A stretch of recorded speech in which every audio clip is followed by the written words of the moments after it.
নোয়াজের কথা শুনে সবাই অবাকের চরম পর্যায়ে। আকাশ তো যেন কিছু বলার ভাষাই হারিয়ে ফেলেছে। যাকে সে এত কাছের বন্ধু ভাবত সেই তার সাথে এমন করলো। আমার তোমাকে সন্দেহ সেদিন থেকে হয়েছিল, যেদিন আমি তোমার ফোনটা দেখেছিলাম। মনে আছে সেদিন, যেদিন তুমি আকাশকে রাতে মাতাল অবস্থায় বাসা দিতে এসেছিলে, আর আমি তোমাকে বলেছিলাম ওকে আমার রুমে রেখে আসতে। সেই সময় তুমি ভুল করে তোমার ফোনটা ফেলে যাও। আমি রুমে এসে দেখি তোমার ফোনটা বাজছে। আমি ধরার আগে ফোনটা কেটে যায়। তখন আমি তোমার হোয়াটসঅ্যাপ দেখি, সেই ছবি আর ভিডিও যেগুলো আকাশ স্নেহার বলে সবাইকে দেখিয়েছে, ওগুলো রাহাত তোমাকে দিয়েছে। তখন আমার মনে হচ্ছিল কোনো একটা গন্ডগোল আছে এর মধ্যে। তাই তোমার ফোন থেকেই আমি ওই ছবি আর ভিডিওগুলো নিয়ে নিই, আর সেগুলো আর স্নেহারগুলো আবিরকে দিই। তারপর আস্তে আস্তে জানতে পারি যে এইসবের পিছনে তুমি ছিলে, কিন্তু কারণটা কি সেটা জানতাম না। আকাশ এবার ধীর পায়ে নোয়াজের কাছে গেল। নোয়াজের সামনে দাঁড়িয়ে ওকে বলতে লাগলো, বন্ধু মানে বন্ধুর বিপদে আপদে সুখে দুঃখে পাশে থাকা। কিন্তু তুই তুই আমার বন্ধু হয়ে আমার সাথে এমনটা করলি। আরে তুই যদি আমাকে একবার জিজ্ঞেস করতি, আমি তোকে সব সত্যি বলতাম। আমি জানতাম না নেহা তোর বোন ছিল। আর জানবই বা কি করে? তুই কি কোনোদিন আমাকে ওর কথা বলেছিস নাকি? ইভেন কলেজে থাকা অবস্থাতেও তুই বলিস নি নেহা তোর বোন ছিল। নেহা চাইতো না কেউ জানুক, তাই বলিনি। আমি যেদিন নেহাকে অ্যাক্সিডেন্টের হাত থেকে বাঁচি, সেই দিনের পর নেহাকে আমি আমাদের কলেজে দেখি। জানতে পারলাম ও আমাদের কলেজেই পড়ে। তাই মাঝে মাঝে হাই হ্যালো হতো। কিন্তু সবুজ আর দীপু আমাকে নেহাকে নিয়েই বাজি দিল যে আমাকে নেহার সঙ্গে কিছুদিন রিলেশনে যেতে হবে। আমি প্রথমে রাজি হতে চাইনি, কিন্তু পরে ওরা আমাকে অনেক জোর করে আর খেপায়। তারপর আমি ঠিক করলাম যে আমি ওদের বাজিটা পূরণ করব। তাই আমি নেহাকে জাস্ট ফ্রেন্ড হবার প্রপোজাল দিই। কিন্তু ও আমাকে অন্য কিছু ভেবে নেয়, যে আমি হয়তো ওকে ভালোবাসি। এভাবেই কিছুদিন যাওয়ার পর ওকে আমি সত্যিটা বলে দিই। কিন্তু ও বলে ও নাকি আমাকে ভালোবাসে, কিন্তু আমি স্নেহাকে ভালোবাসতাম। আমি ওকে সব কিছু জানি চলে আসি। পরের দিন ভার্সিটিতে নেহা আমাকে সবার সামনে জোর করতে লাগে, কিন্তু আমি ওকে খুব সহজভাবে বোঝাতে থাকি। কিন্তু মাঝ কথায় ও স্নেহাকে বাজে কথা বলে। তাই আমি আর সহ্য করতে না পেরে ওকে থাপ্পড় মেরে কিছু উল্টাপাল্টা কথা শুনিয়ে দিই। সেদিন পরে আমার অনেক খারাপ লাগছিল। ভেবেছিলাম ওকে সরি বলবো, কিন্তু ওকে আর আমি কলেজে খুঁজে পাইনি। এরপর দুদিন পর শুনি যে ও মারা গেছে। বিশ্বাস কর দোস্ত, আমি চাই না ওকে কষ্ট দিতে। সেই দিনের পর সারা জীবনের মতো আমি বাজি খেলা অফ করে দিয়েছি। তুই যদি একবার আমাকে বলতি, তাহলে আমি তোকে সব বলতাম। কিন্তু তুই তা না করে সব কিছু শেষ করে দিলি। তোকে আমি কিচ্ছু করতে পারবো না, কারণ আমি তোকে নিজের ভাই মনে করি। কিন্তু আমি মিতুকে ছাড়বো না। আমি জানি না আজ আমি ওর সঙ্গে ঠিক কী করবো। এই বলেই আকাশ বেরিয়ে পড়ে মিতুর কাছে যাওয়ার জন্য। ব্যালকনিতে দাঁড়িয়ে দূর আকাশ দেখে যাচ্ছে মিতু। আকাশের অবস্থা খুব একটা ভালো না মনে হয়। কিছুক্ষণের মাঝেই বৃষ্টি নামবে। আজ মনে হয় আকাশেরও মন খারাপ মিতুর মতো। আজ মিতু তার জীবনের এমন একটা সত্য জেনেছে যা তাকে আকাশের থেকে আরো দূর করে দিল। আল্লাহ হয়তো তাকে তার পাপের শাস্তি এভাবেই দিল। সে তো কম অন্যায় করেনি স্নেহার সাথে। মানছে যা করেছে তা আকাশকে পাওয়ার জন্য, তবুও করেছে তো সত্য অন্যায়। মিতুর চোখ থেকে পানি যেন আজ থামছেই না, আর হয়তো কখনো থামবেও না। আচ্ছা, তাকে কি সত্যিই চলে যেতে হবে আকাশের জীবন থেকে? পেয়েও কি হারিয়ে ফেললো সে আকাশকে? এত বড় শাস্তি আল্লাহ তাকে দিল? তার স্নেহার কাছে মাপ চাওয়া উচিত। সে যে ভুল করেছে তার শাস্তি সে পেয়ে গেছে। বেশ কয়েক ঘন্টা আগে সোফায় বসে আকাশের ছবিগুলো দেখছিল মিতু। আজকাল মিতু খুব বেশি চোখে হারায় আকাশকে। মিতু চেষ্টার কোনো কমতি রাখেনি, কিন্তু সে আকাশের মনে তার জায়গা তৈরি করতে পারেনি। তাতে কি আছে, তো সে তার পাশে দু চোখ ভরে দেখতে তো পারে তাকে। এই বা কম কিসে? এসব ভাবনার মাঝেই মিতুর ফোনে তার ডাক্তারের কল আসলো। মিতু ফোনটা রিসিভ করলো। মিস মিতু, জি ডাক্তার, রিপোর্ট কি এসে গেছে? জি হ্যাঁ, রিপোর্ট আমার হাতে। ডাক্তার, রিপোর্টে সব ঠিক আছে তো? ডাক্তার, কোনো সমস্যা নেই তো? মিস মিতু, আপনি নিজেকে স্ট্রং করে নিন, কারণ এখন আমি আপনাকে আপনার জীবনের সব থেকে কঠিন সত্যিটা জানাতে চলেছি। জি বলুন, আমি শোনার জন্য তৈরি। মিস মিতু, আপনার ওই পেট ব্যথাটা কোনো সাধারণ পেট ব্যথা নয়। আপনার জরায়ুতে একটা বড় সমস্যা আছে, যার কারণে আপনি কোনো দিন মা হতে পারবেন না। আর এছাড়াও আপনার জরায়ুতে একটা ছোট্ট টিউমার আছে। It is very sad to say this, but sorry miss Mitu, you can never be a mother. ডাক্তারের কথা শুনে মিতু একদম পাথর হয়ে গিয়েছিল। হাত থেকে ফোনটা মাটিতে পড়ে গেছে, সেদিকে তার খেয়াল নেই। একটা মেয়ের জন্য এর থেকে দুঃখের কথা কি হতে পারে যে সে কোনোদিন মা হতে পারবে না। চাইলেই সে তার সন্তানের থেকে মা ডাক শুনতে পারবে না। আজ সমাজের চোখে সেও বাঁচা হয়ে গেল। বন্ধা নারীর পরিচয় হবে তার সমাজে। আর আকাশ তো তাকে এমনিতেই সহ্য করতে পারে না। এটা জানার পর সত্যিই তাকে তার জীবন থেকে বের করে দিবে। বর্তমানে আগের কথাগুলো ভাবতেই চোখ আবার ঝাপসা হয়ে গেল। নিজের চোখের পানি মুছতেই নিজের চুল কারো হাত মুষ্টিবদ্ধ হবার টের পেল মিতু। আকাশ মিতুর চুলের মুঠি ধরে ঘুরিয়েই পরপর 4টে থাপ্পড় মারল। থাপ্পড়গুলো খেয়ে মিতু ছিটকে গিয়ে বাড়ি খায় বারান্দার রেলিংয়ের সাথে। তার মাথার পাশে কিছুটা কেটে গেছে। থাপ্পড় খেয়ে মিতুর মাথা ঝমঝম করছে। আকাশ মিতুকে তুলে আবার তার চুলের মুঠি ধরে বলতে লাগলো, কেন করলি তুই আমার? কেন করলি এত বড় প্রতারণা? তুই জানতি না স্নেহা আমার জান? স্নেহাকে আমি কতটা ভালোবাসি। তোর সাহস কীভাবে হয় ওর নামে মিথ্যে কথা বলে? এই নষ্টামি তোর শরীরে এত কাজ ছিল যে তুই নুয়াজকে দিয়ে আমাকে নেশা করিয়ে নিজের কাছে নিয়েছিস। আর আমি এই ভেবে পাগল হয়ে যাচ্ছিলাম যে তোর সঙ্গে, ছি, তোর মতো 2 টাকার মেরে এত বড় সাহস কি করে আকাশ হাসানের সঙ্গে গেম খেলিস? তোকে আজ আমি মেরেই ফেলবো। বলে আবার 2টা থাপ্পড় মারল মিতুকে। মিতু এবার মুখ থুবড়ে পড়ে গেল। তবুও খুব কষ্টে উঠে বসে আকাশের দিকে অশ্রুসিক্ত চোখে তাকিয়ে বলে, আমি যা করেছি তোমাকে পাবার জন্য করেছি আকাশ। ভালোবাসি তোমাকে। তোমার ভালোবাসা পাবার লোভেই আমি স্নেহাকে তোমার কাছে ছোট করেছি। আমি চেয়েছিলাম তুমি স্নেহাকে ভুলে আমাকে ভালোবাসো, কিন্তু না, এই 6 মাসেও আমি পারিনি তোমার মনে জায়গা করে নিতে। শুধু অবহেলা আর মার খেয়ে গেছি। কিন্তু আকাশ, দোষী কি শুধুই আমি? তুমি কি দোষী নও? আকাশ, তুমি কিন্তু আমাকে সেদিন বিয়ে করেছিলে, আমি তোমাকে জোর করিনি। সেদিন তুমি স্নেহার প্রতি রেগে প্রতিশোধ নেবার জন্য আমাকে বিয়ে করলে।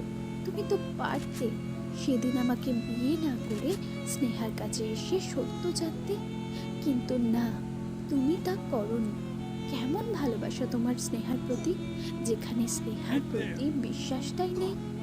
জানো আকাশ, আজ আমি বুঝতে পারছি সব কিছু জোর করে পাওয়া গেলেও ভালোবাসা জোর করে হয় না। আকাশ, তুমি স্নেহাকে পেয়েও হারিয়েছ শুধু বিশ্বাসের অভাবে। আকাশ এবার মিতুকে উঠিয়ে সোজা দাঁড় করিয়ে বলল, আমি স্নেহকে হারাইনি। আমি আবার আমার স্নেহকে নিজের করে নেব। স্নেহা ঠিক আমাকে মাফ করে দেবে, আমি জানি, এটা আমার বিশ্বাস। কিন্তু তোকে আমি আর এক মুহূর্ত এখানে থাকতে চাই না। তোকে আমি আজকে ডিভোর্স দিয়ে দেবো। আকাশ মিতুকে ছেড়ে ড্রয়ার থেকে একটা ফাইল বের করে সেখানে সাইন করে মিতুর মুখে ছুঁড়ে মারল আর বলল, এই নে ডিভোর্স পেপার, আমি সাইন করে দিয়েছি, এখন তুই সাইন কর। মরে গেলেও আমি এটাতে সাইন করব না। আল্লাহর কালাম পড়ে তোমাকে বিয়ে করেছি। তুমি না মানলেও আমি তোমাকে নিজের স্বামী মানি। আমি ভালোবাসি তোমাকে। ঠিক আছে, তুই এভাবে মানবি না, তাই তো? আকাশ ডিভোর্সের ফাইল সহ মিতুকে টেনে হিঁচড়ে বাড়ির বাহিরে ছুঁড়ে ফেলে দিল। বাহিরে এতক্ষণে বৃষ্টি নেমে গেছে, প্রচুর পরিমাণে ঝড় হচ্ছে। আকাশ মিতুকে বাহিরে ফেলে দিয়ে চিৎকার করে বলতে লাগলো, 1 তালাক, 2 তালাক, 3 তালাক। তোকে আজকে থেকে নিজের স্ত্রী বলে আমি মানি না। কোনো সম্পর্ক আজ থেকে তোর সঙ্গে আমার নেই। আমি যে ভুল করেছিলাম তা আজ আমি শুধরে নিলাম। আর এই নে কাবিনের 2 লক্ষ টাকা, আর বেরিয়ে যাওয়া বাড়ি থেকে। তোর মুখ আমি দেখতে চাই না। বলেই আকাশ বাড়ির ভিতরে চলে গেল মিতুকে বাইরে ফেলে দিয়ে। মিতু অনেকবার দরজা ধাক্কালেও আকাশের নাম নিয়ে চিৎকার করলো, কিন্তু কোনো লাভ হলো না। মিতু চিৎকার দিয়ে কাঁদছে আর বলছে, আল্লাহ, আমার পাপের শাস্তি আজ আমি পেয়ে গেলাম। সব পেয়ে আমি সব হারিয়ে ফেললাম। যেই কষ্ট আমি স্নেহাকে দিয়েছিলাম তার থেকে বেশি কষ্ট আজ আমার হচ্ছে। আমি তো বাঁচবো না আকাশকে ছাড়া। আল্লাহ, কেন হলো এমন আমার সাথে? মিতু আস্তে করে উঠে দাঁড়ালো। এখন একমাত্র তার নিজের বাসায় গিয়েই সে আশ্রয় পাবে, এই আশা নিয়ে মিতু বের হলো রাস্তায়। তিনপিনে নীরবতা চলছে ড্রয়িং রুমের সবার মাঝে। স্নেহা এখনো একটা শোকে আছে। নয়াজকে কিছুক্ষণ আগে পুলিশ অ্যারেস্ট করে নিয়ে গেছে। যাবার আগে নয়াজ স্নেহার কাছে এসে বলেছিল, ক্ষমা চাওয়ার মতো মুখ বা কাজ কোনোটাই আমি করিনি। নিজ প্রতিশোধের নেশায় আমি তোর সম্মান নিয়ে খেলেছি। তুই যেদিন প্রথম আমাকে ভাইয়া বলে ডেকেছিলি সেদিন আমি নেহাকে অনুভব করেছিলাম তোর ভিতর, কিন্তু নিজের প্রতিশোধে আমি এতটাই মগ্ন হয়ে গিয়েছিলাম যে আমাকে এত বড় অমানুষ বানিয়ে দিয়েছে। এবার যেদিন পবিত্র হয়ে ফিরব সেদিন আবার আমি ভাইয়া বলে ডাকবি তো বনু, নাকি সেদিন রাগ করে মুখ ফিরিয়ে নিবি? নয়াজের এমন কথায় স্নেহা কেঁদে বলল, একবার ফিরে এসো তুমি ভাইয়া, আমি তোমাকে আর কোথাও যেতে দেবো না। আমি জানি ভাইয়া, তুমি যা করেছো তা তোমার বোনের প্রতি ভালোবাসায় করেছো। খুব তাড়াতাড়ি তুমি ফিরে আসবে ভাইয়া, দেখো। নয়াজ আরাফের কাছে এসে এবার বলল, আমার বাবা মায়ের আমি ছাড়া কেউ নেই, তাদের প্লিজ এসব জানাবেন না। চিন্তা করো না, তুমি না ফিরে আসা পর্যন্ত তাদের সব দায়িত্ব আমার। ইভেন তুমি ফিরে আসো, তোমার উজ্জ্বল ফিউচারের দায়িত্ব আমার। নয়াজ মুচকি হেসে বলল, আমার বোনটাকে ভালো রাখবেন, খুব ভালোবাসে আপনাকে। হ্যাঁ, অবশ্যই। পুলিশ নয়াজ আর রাহাত করে নিয়ে চলে গেল। নয়াজের কর্মের শাস্তি তো তাকে পেতেই হবে, সে জানে। এতদিন পর আজ মনে হচ্ছে বড় একটা চিন্তা মাথা থেকে নামলো। ঠিক বলেছো ভাইজান, তবে নোয়াজের জন্য খারাপ লাগছে। ছেলেটা নিচে জায়গাতে ঠিক আছে, বোনের মৃত্যুর প্রতিশোধ হাজুকে এত দূরে নিয়ে গেছে।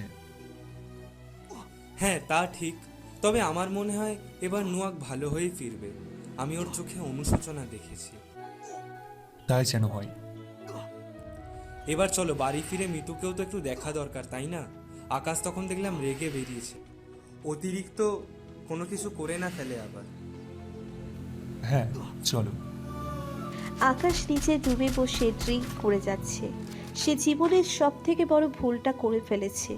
সে স্নেহাকে অবিশ্বাস করে। কি করে এত বড় ভুলটা করে ফেলল সে? আচ্ছা, স্নেহা কি তাকে ক্ষমা করবে? ইদানিং সে আরাফের সাথে স্নেহার অনেক ভাব। যদি স্নেহা তাকে ক্ষমা না করে, না, এটা হতে পারে না। সে মানাবে স্নেহাকে, তাকে মানাতেই হবে। সকালের দিকে স্নেহারা সবাই বাসায় আসে। গতকাল রাতে অনেক বৃষ্টি থাকায় তারা আসতে পারেনি। বাসায় এসে সবাই ফ্রেশ হয়ে নিচে বসে আছে। সবার মধ্যে এখনো কিছু চিন্তা রয়েছে, সেটা আকাশ আর মিতুকে নিয়ে। কালকের পর আকাশকে তারা দেখেনি বা বাড়িতে এসে এখনো পায়নি। মিতুকেও তারা কোথাও দেখছে না। সবার ভেতর একটা চিন্তা কাজ করছে, আকাশ মিতুকে কি করেছে।